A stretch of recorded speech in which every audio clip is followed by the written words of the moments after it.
Good afternoon, crew. All right, good afternoon, guys. How's it going, guys? Okay, so you're here. Welcome to a live Periscope hangout. And I'm going to answer the question, is agave nectar really that bad for you? So let me know where you're joining me from. Again, the usual good old stuff. Let me know in the comments where you're from, where you're popping in from. Obviously, I see a bunch of the usual suspects. So welcome, guys. Thanks for joining me. And I'm happy that you're here. So really quick one today. I might do another one tonight. I'm not too sure, but I want to answer. So I have this. I want to show you. I actually want to show you guys what kind of our business process looks like in terms of getting a lot of the questions answered that you guys submit to us, because we actually do really care, and I really care about answering all your questions. So we have a Google Doc, and I'm just going to show you. And it's just question after question after question after question. And what I normally do is I'll take these questions and I'll look at the ones that are most relevant to the largest number of people, and I'll create an Ask Yuri YouTube video on that specific question. So for instance, if it's something that's a bigger term kind of question that particularly more particular, then I'll kind of get to it in maybe in a Periscope session like this, or maybe just in a personal response on Instagram or on Facebook. So I just want to show you that because I do really care about answering all of your questions as best I possibly can. We get a lot of them, so I don't know if I can answer all of them, but I'll do my very best. Okay, so apparently I'm frozen. You know what? My Wi-Fi is pretty sketchy here apparently. Okay, so hopefully you guys can see me okay, and hopefully I'm not frozen still, because I know my Wi-Fi is a little bit suspect out here. And I don't know if I can exit out of this screen without losing the podcast, or it's not the podcast, the Periscope scope. So anyways, I'm going to stop blabbing, and I'm going to get right to the answer to the question. So is agave really that bad for you? So this is a question from Dio Briones, and he says, for those of us trying to cut down on sugar, is agave nectar a good alternative? Is there any other products you recommend? So agave, here's the thing with agave, is that traditionally, maybe, I don't know, maybe a decade ago, maybe a little bit less, agave was, you know what? I'm gonna have to go inside here to see if this is any difference. Okay, so I'm gonna go inside. Kids are watching TV. Okay, so I'm gonna go into the office here. Hopefully we get a better reception in here. Okay, so now as you can see, there is the Wi-Fi. I don't know why my Wi-Fi is not working properly on my phone. On my computer, it's fine. Okay, so is agave good for those looking to cut down on sugar? And the shorter answer is no. The reason for that is because agave nectar is produced in a very similar manner as high fructose corn syrup. So the processing of the agave nectar from the cactus that actually makes tequila, it's the same plant. The processing that goes through yields a refined, processed form of fructose, which is not good. The reason for that is because fructose isn't the ideal form of sugar for the body. So your body has to convert fructose into glucose, which is the ideal molecule for sugar inside the body. And it has to go through that whole metabolization process inside your liver. The problem with that is that fructose metabolism spins off some pretty nasty side kind of byproducts, one of them being triglycerides, another one of them being uric acid. So fructose consumption ends up becoming a risk factor for heart disease, let alone insulin problems, further obesity, and even you've probably heard of fatty liver disease before. So fatty liver disease has nothing to do with alcohol. It has everything to do with sugar buildup, in large part due to fructose consumption over a certain amount of time. So the problem is that the fructose metabolism is a rate dependent process. And that means if you drink a whole can of Coke, which is for the most part fructose, then if you were to chug it all at once, your liver now has this huge influx of fructose that it has to deal with, that it has to process. And the only way to speed up that process is through exercise. And intense exercise is one of the only ways to speed up that fructose metabolism process. So it's a pretty, so when we're talking about sugar, not all sugars are created equal. Sugar from fruit, if you're gonna have fruit by itself, hey, it's all good, okay? If you're having natural forms of natural foods, right? You're not gonna get fat, you're not gonna get sick from eating bananas or apples or oranges. Don't worry about that stuff, okay? Xylitol is fine. It's actually really good for your teeth. So it has a lot of antibacterial benefits in the mouth. So it's really, really good for cavities. But agave, high fructose corn syrup, when you pick up a label, when you pick up a food package and it says sugar on there, what sugar means in that case is 50% fructose, 50% glucose. So it's a 50-50 molecule. So half of that molecule has to be processed in the liver, leading to all sorts of problems. And the other half, obviously, can go direct to the bloodstream, which is the glucose components, and then obviously into your cells. So, but let's just be clear about something. Glucose, even though it's the preferred source of fuel, it's not like you want large amounts of that, because what happens if you have a lot of glucose is that you spike your blood sugar or your blood glucose. And that leads to a whole cascade of events with high insulin. And if you have a lot of insulin, insulin stores all of that sugar as fat inside your body. So that's not a good thing, okay? So the answer to the question, is agave nectar really that bad?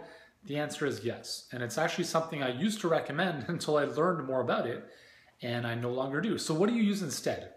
Xylitol was a great recommendation. Stevia, if you're using any kind of baking that requires a bit more substance, you can use raw honey or maple syrup. Stevia is fine, yep. But the key again is honey is great, maple syrup is okay, but again, those are more, again, even though they're natural sweeteners, you don't want to overdo it, because you don't want to be spiking your blood sugar and going through that whole, blood sugar roller coaster. So does that make sense, guys? Does that work for you? Yeah, we have any questions about sweeteners, agave, sugars, anything else?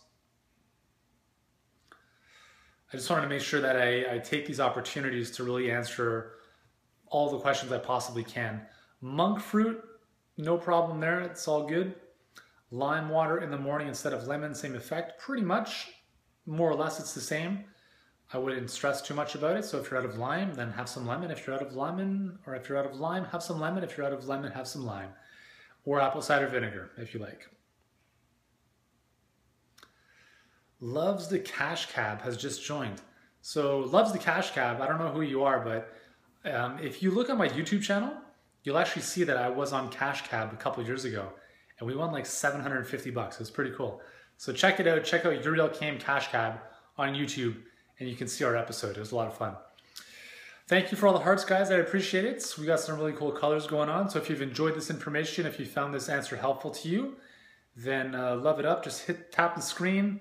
That'll throw in a bunch of hearts. If you want to, so what about adding chia to water? Yep, totally. So what's the question? Is it okay, or is it? I think, yeah, there's really no issues there. So you're totally fine adding chia into your water. It ends up becoming a nice little pudding or gelatinous type of substance. Yeah, totally fine. There's no issues. It's a very good source of omega-3s, really good source of fiber. And yes, it is very good for you. Chia is amazing. If you can add more chia in, you're going to get more regular. It's like a sponge, right? It's just like this gel that kind of soaks stuff. So if you think about that going through your system, it's going to absorb toxins, it's going to absorb other things. And as it goes through, it's going to bind all that garbage and get rid of it out of your body. Plus, you're getting a great source of omega-3 fatty acids, which is awesome for your overall health. Thank you once again for all the hearts, guys. I really appreciate it. Again, the more love this channel gets, the more love this. It's not about my ego. I could care less. But I really appreciate the hearts so that we can extend our reach and get out to more people.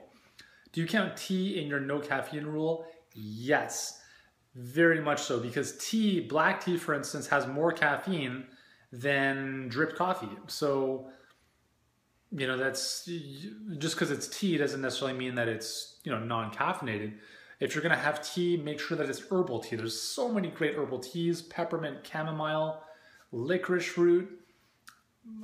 There's all sorts of great ones. Green tea, it has caffeine, but a little bit less, and it also does have a good amount of antioxidants. So if you're gonna have caffeine, if you need to have it, go with green tea. But again, I'm strongly suggesting that you minimize your caffeine consumption. Like, it'll really, really help you out in terms of feeling better on a day-to-day basis. And yeah, there you go. Cool. All right, so what else we got going on in here? What else? What about kombucha? Good question. So I was on this huge kombucha kick for a while, and then my good friend Summer Bach, who's a fermentationist expert, was like, well, here's the reality. You're fermenting caffeinated tea. And I was like, that's a good point. So I've stopped making kombucha, and I'm kind of sad about it, but that's just kind of the way it goes. Yeah. So half jasmine, half green tea. Interesting. Cool. Yeah, tea, I mean, teas are great. I don't like tea as much as maybe I should. It's something that, there's a lot of health benefits to some of the really good ones. But, things like dandelion tea, milk thistle tea, terrific for the health of your liver. So let's say you've had a lot of liver issues and you need to kind of bring it back to life, then those teas are pretty helpful. Why not fermenting tea? Well, fermenting tea, you're fermenting a caffeinated form of tea. So you're getting kombucha, which is great, but it's also pretty high in sugar and it still contains caffeine. So I've spoken about this with Summer Bach. I've spoken about this with Donna Gates from thebodyecology.com, who's kind of like the founder of fermented foods and gut health. She's an amazing woman. And basically, sauerkraut is the holy grail of fermented foods. And it's very easy to make at home. It's delicious. It's amazing for you. So fermented vegetables like sauerkraut, tremendous. Kombucha, not so much, okay? Anything else that I can answer for you as we're going down this Ask Yuri session? Give a little view outside. Kimchi, yep, kimchi is fine. No problems there. No problems there. That's what I meant to say. I'm just looking around the office to see what else I can show you. So I was saying with respect to kombucha, basically because it's using caffeinated black tea for the most part, and there's still quite a good amount of sugar in there as the base of the whole fermented thing. So that's why I'm not a huge fan of kombucha anymore. And this comes at the recommendation of Donna Gates and Summer Bach, who are two of the leading gut health experts and fermentationists. How often do you eat red meats? I don't know. I don't count. I really don't. It's probably, if I were to really think about it, it's going to vary. Sometimes it'll be what seems to be like every day, but it really isn't. And then other days, like, I don't think last week I had red meat at all. Yeah, I would say on average, if I were to total up the average of my years, it's probably 2 or 3 times a week. I'm not a huge steak fan. I mean, if I go to a steak restaurant, I'll definitely have a nice filet mignon, because I don't need a huge steak. I just need a little piece of a really good cut of meat. Yeah. Did you go for the video question at the end of your cash cab ride? I don't know. It was like, it's so long ago, I almost forgot the whole episode. So check it out on YouTube, Yuri Elkaim, Cash Cab, and see what happens. Yeah, there it is. But it was fun. Like, we won like $750, so that was pretty cool. Yeah, it was nice. At the time, we had a good night. Double or nothing? Yes, we did the double or nothing. That does ring a bell. Yes, we did double or nothing. And we doubled our money, I think. Yes, we did. Yeah. It was pretty cool. Okay, anything else I can answer for you guys before I head out and finish off some work for the day?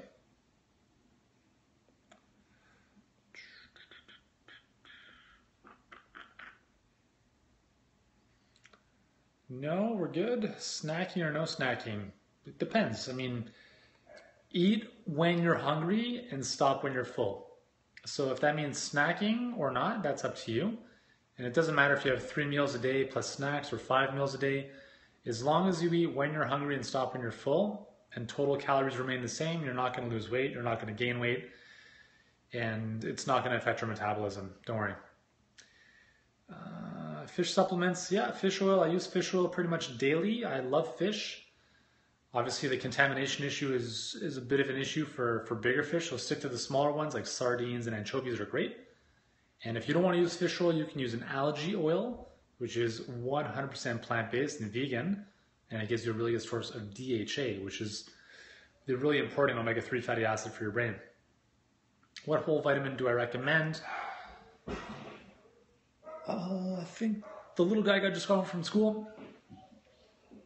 Either, yeah, so snacking is up to you. If you want to snack, you can snack. Just eat when you're hungry, stop when you're full. That's the key. The whole vitamin question. If you're looking for a whole food or like a multivitamin, get one that is based or derived from whole foods. Not the store, but actual foods, not like synthetic ingredients. That's going to be really important. So I think Mega Food is one that I used in the past, really good. And that's probably the only one that comes to life right now. I think Garden of Life has one as well. And that's, I think New Chapter as well. Yes, New Chapter rings a bell. Yep, so those 3 are good. So Mega Food, Garden of Life, and New Chapter all have good whole food based multivitamins. And that's actually one of the reasons that we're not gonna develop a multivitamin at this point in time, is because I can't find a reputable good source of whole food ingredients to make a multivitamin. I just pre-ordered your book yesterday. Well, thank you so much. I actually just had a call with my publisher, Rodale. So yeah, I appreciate it. So just in case you guys are wondering, will your new book coming out have any workouts in it? Yes, actually, the book is 330 pages because a lot of the book is testimonials. We had amazing testimonials from this book. And there's exercise pictures for every single exercise in the book. So there's 12 workouts in the all-day fat-burning diet. And those workouts are laid out for you in the book. But if you want to follow along audio and video, you can also get those on the resources page for the book as well. So if you want the book, it's called the All-Day Fat-Burning Workout. Sorry. Let me repeat that. The All-Day Fat-Burning Diet. You can grab it on Amazon. It comes out in December. It's kind of like a fat loss Bible. It's really amazing, and it incorporates a 5-day food cycling formula that I've used for years to help transform people's bodies, especially those who've had trouble losing weight. It's incredible, and you don't have to count calories. You don't have to deprive yourself of delicious food. And thank you for grabbing it on iTunes. I appreciate that. So yeah, there we go. It's a great book. So it releases December 22nd. We got some amazing bonuses when you order it anytime before then. And each month leading up to the launch of the book, you're going to get a new bonus every single month, which is pretty cool. When will your protein powder be available? That's, I don't know. It's a tough one. I'm looking at the calendar right now. It may be by the end of October. So don't quote me on that. We have to make sure that everything is done properly. We don't want to cut any corners. We want to make sure that we put something out that we 100% fully believe is the best. And how about energy bars? Good questions. Yeah, so energy bars, we're actually working with a different distributor right now who might be able to, so this is a really cool story. For those of you who live into, okay, so if you can't get the bonuses because on iTunes they don't give you receipts, just email our support, okay? Just email our team, info@Total Wellness Consulting. Just tell them it's all good. You're a fan of mine. You're a friend of mine on Periscope. That'll be fine. So don't worry about that. So thank you. The bars, yes, we're dealing with another distributor to look at getting massive distribution of the bars within Canada. Because randomly, my brother, who runs operations for us, was at a golf tournament and met this guy. And yes, they taste amazing, Val. They are awesome. So this company, they distribute to so you're Canadian, right? So Loblaws, all the big retailers in Canada, and they had just come out with a raw food bar. And so my brother sends him a box of the bars, and he's like, oh my God, these bars are the best tasting bars I've ever tasted. And this is a huge company that does big time food manufacturing within Canada. So we're in the process now of seeing if they can basically make our lives easier and get us into distribution retail wise across Canada, which would be huge, because then we can be in stores. Not that I really care about being in retail, but it's just in terms of getting the bars out to more people and extending our reach, because they're really the only bar that has that level of protein and fiber. 14 grams of protein, 16 grams of fiber is unheard of for a bar that actually tastes really good as well and has very low sugar. So they're very excited about it. It could be a huge opportunity for us. And I mean, it's just going to really open up the entire energy bar market, and it's going to be pretty amazing. So that's the key. Like, you know, we really are like on the consumable product side, we're really about creating premium quality products. I'm not going to compete on price. I know there's bars out there that are less expensive, but remember this, they're also using cheaper ingredients and they're giving you less quantity. So most bars are 48 grams, ours are 65. You're actually getting a decent meal replacement out of that. It's about 260 calories. So, you know, it's a hefty bar, and, you know, we don't compromise on any of this stuff. So we're putting out like seriously amazing quality stuff, and we're not going to come to market with anything that we don't think is the best. So you guys can rest assured that anytime we come out with something, if it's a protein powder or if it's a, you know, anything, another bar, that it's going to be the best in its class. And we're not just, you know, putting stuff out there to do that, just to, you know, put stuff out there. Will we ship overseas? So we made an executive decision to no longer ship overseas at this current time, because 90+% of our customers are in the US. So the challenge, especially with the bars, became with the summer months, with the heat, they can, you know, in shipping sometimes, or even if they're sitting at your door if you're not home, the heat can melt the bars. And the shipping costs was, at this point in time, because we had to go through a special expedited shipping process, or some weird thing to ensure the bars would not melt, it was going to cost 3 times more to ship the bars overseas.